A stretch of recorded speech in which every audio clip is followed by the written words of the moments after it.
Senator from Massachusetts. Thank you, Madam President. I appreciate it. I was just speaking to the good senator from Connecticut for a moment.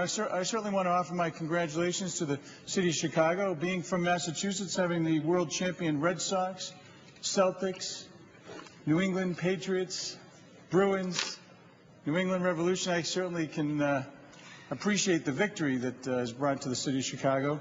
And certainly when the president has them to the White House, I'm hoping he will offer the same courtesy to the NCAA champion Boston College men's hockey team as well.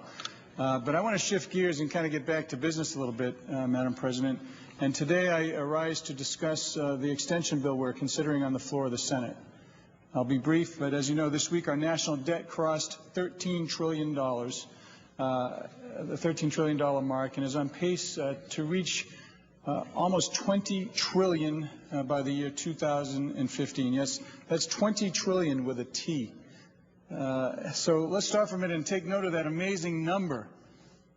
Now, I know I'm the new guy around here, and I'll probably be racing you home in a little bit to get back to New Hampshire and Massachusetts, Madam President. But in my short time in Washington, it's been a little unsettling to hear the words like billion and trillion thrown around with little regard to the impact that these incredible numbers have on our economy, both now and in years to come.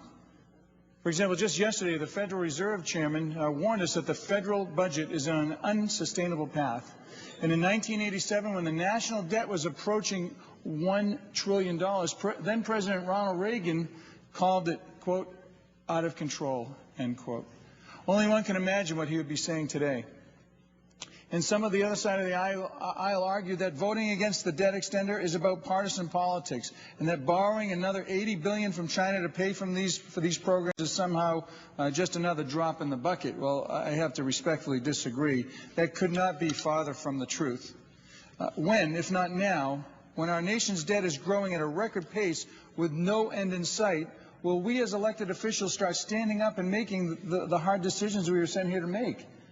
So today I'm here saying to my Senate colleagues, please start to tear down the terrible prison of debt that we are building for our children, our grandchildren, and our great-grandchildren. We need to start finding ways to pay for things around here and stop spending so much. Not everything's an emergency. To try to get around the PAYGO rules that were placed put in place before I got here. Because if we continue down the path of reckless spending and borrowing, I believe, and others do throughout the country, that the consequences are dire. To be blunt, the push for higher taxes and more dependence on government debt threatens American leadership in the world, as well as our national and economic security. And as we continue to borrow more and more from countries that are not necessarily friendly to us, it leads us down a path very similar to what we're seeing the European model as it's decaying right before our very eyes. I mean, just look at Greece right now, where unchecked government spending has threatened the financial stability of the entire European Union. We're at a point where soon the excessive level of debt will start to hinder our economic growth, so that we so desperately need to get the economic engine moving and continue to create jobs and be very competitive.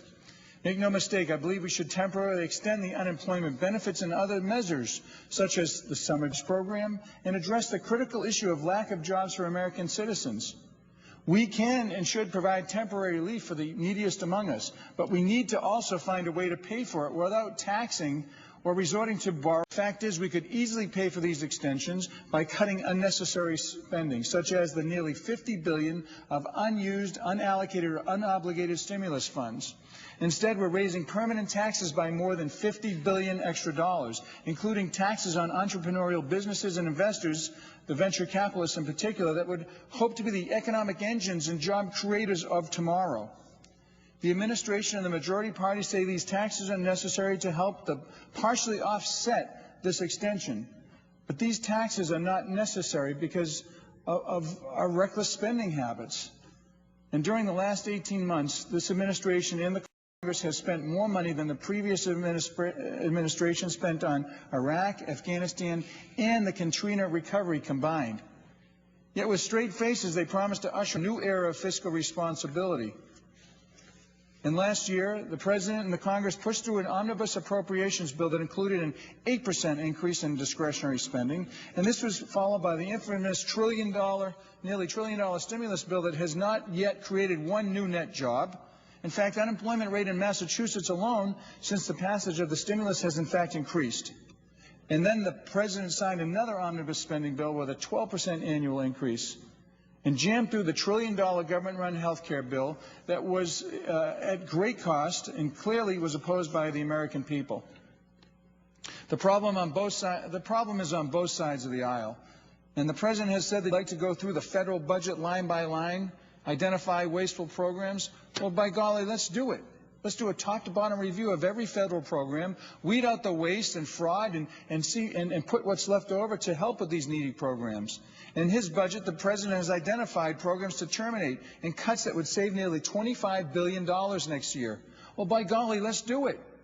And this could help pay for some of these emergency extensions. After year, Congress continues to earmark their special pet projects within the budget without any hope for any type of termination of that practice.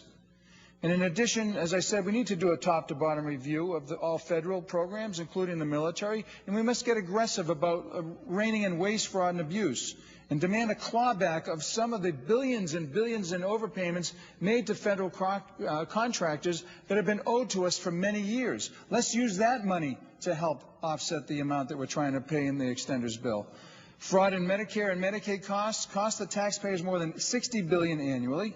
The GAO has investigated numerous programs that are failing to fulfill their missions, and yet more money from Congress is given to them each year, year after year, with no respectable, Madam President, no respectable business would be run this way, not in Massachusetts, not in New Hampshire, not anywhere.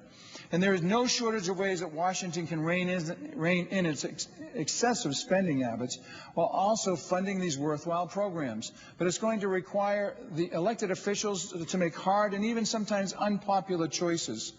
And if we begin using common sense steps to get our fiscal house in order, we can absolutely put our country back on the path to fiscal security and get back to a fiscal sanity and get our appetites for spending and borrowing under control.